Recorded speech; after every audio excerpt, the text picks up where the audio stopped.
Hey world, my name is Dan Brown, and I'm here to teach you how to solve one of society's modern-day mysteries. Erno Rubik's Magic Puzzle Cube is something that has frustrated millions of people since its release in 1980. But never fear, I'm here to put an end to all that because I'm going to teach you how to solve it.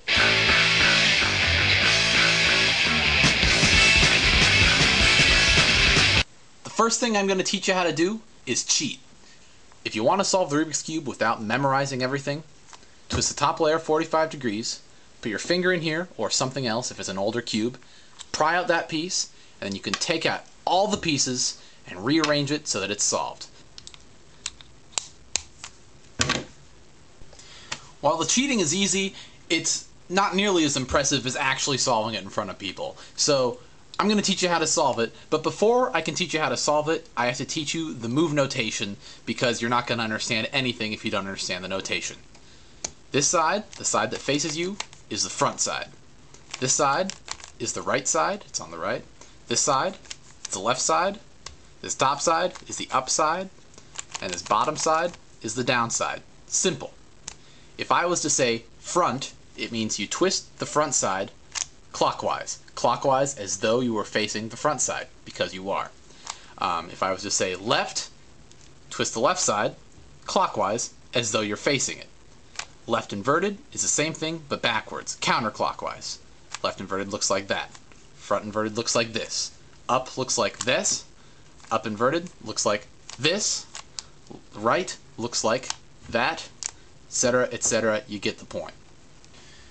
Now that you know the move notation, you're ready to begin learning how to solve it. Now, in learning how to solve it, you have to learn what are called algorithms. While it sounds fancy and complicated and nerdy, it's really not all that fancy. An algorithm is any sequence that, when repeated enough times, the cube returns to its original position.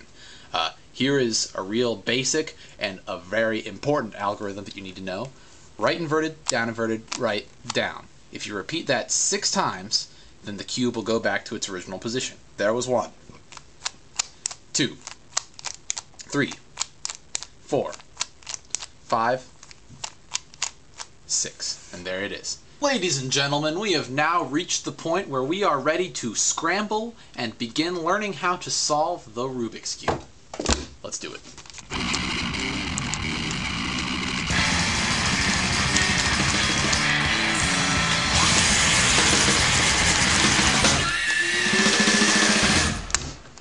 Scrambled and ready to begin solving. At this point, a Rubik's Cube aficionado like myself would normally look all around the Rubik's Cube for which side has the most already done, would be the easiest to solve, the fastest. But for you, the beginner, we're going to have you start with the green side on your first couple of solves just for the sake of consistency. It'll make things easier, just trust me. If you want to figure out which side of the cube should be what color, it's easy. Just look at the center piece. This side is the green side because the center piece is green. No way that you move the cube can change that center piece. The first step in solving the green side is going to be solving this green cross. In doing this, we have to look for these 4 green pieces, one at a time. Let's look for one of them. Here's one of them. Before you can get the piece where it needs to be up here, you have to get it directly underneath where it needs to be. So we're going to get this in the bottom layer and then swing this around to the white side right there. Once we have it there, if we rotate the front side twice, you'll have it lined up. It's important not to just get this cross, but to also worry about this lining up. That's just as important. Occasionally you'll find yourself in a position like this. You find this green piece right here, green and red line up, you get it underneath where it needs to go, right here, you flip it up, and whoa, it's flipped the wrong way. In the right place, green, red, but flipped the wrong way. How can you fix it without screwing this up? Well, this is where your first algorithm comes in. This algorithm goes like this. Front inverted, up, left inverted, up inverted. It's a real short, real simple algorithm, but it gets the job done. Once you've solved this top green cross, you're ready to start filling in these 4 green corners. Now, The first part of this is very similar to when you're solving the green cross. Before you get a piece up where it needs to be, you have to get it directly underneath.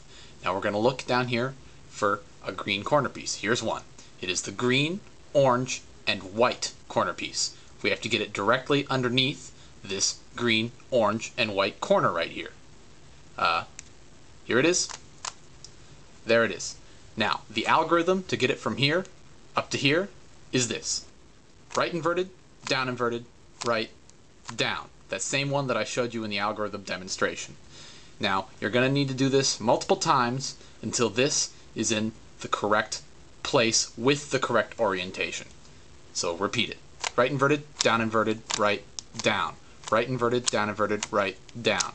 Right inverted, right, down. Right inverted, right, down. And there it is. Depending on the orientation of this cubelet when it's directly underneath where it needs to be up here, you're going to have to do the right inverted, right, down algorithm a different number of times. Like you saw before, it took 5 times. In this case, when it's directly underneath, it'll take 1, 2, 3 times. And sometimes it'll take just once. Once you've gotten all the corner pieces up here, congratulations, you've solved the first side of the cube. But if you've done it correctly, not only have you solved the first side of the cube, you've also solved the entire first layer.